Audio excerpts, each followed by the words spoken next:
সাতক্ষীরা জেলার কালীগঞ্জ উপজেলার নলতা গ্রামের এই বাসিন্দা স্থানীয় নলতা বাজারে ২৫-২৬ বছর ধরে এ ব্যবসার সাথে জড়িত।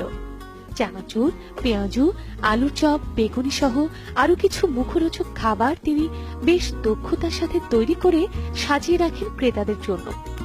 সুনীল চন্দ্রের তৈরি সুস্বাদু খাবারের আকর্ষণ এড়াতে পারেন না অনেকে। দোকানের সামনে তাই ভিড় লেগেই থাকে। তার দোকানে ক্রেতা আসার পেছনে অবশ্য আরো একটি আকর্ষণ রয়েছে। ফুটন্ত গরম তেলে অনায়াসে হাত ডুবাতে পারেন সুনীল চন্দ্র।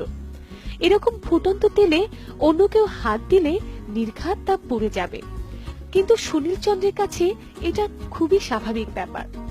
ঠান্ডা পানিতে আমরা যেভাবে হাত দিই ঠিক সেভাবেই গরম তেলে হাত ডুবিয়ে পেঁয়াজু বা চানাচুর নেড়ে দেন তিনি।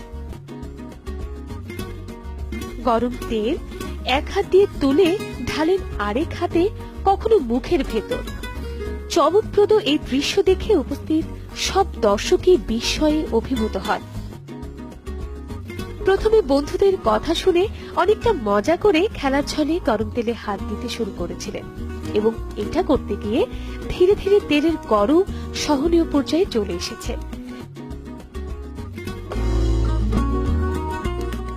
এই বিশেষ ক্ষমতার কারণে তার দোকানের বিক্রিও বেড়ে গেছে অনেক গুণ।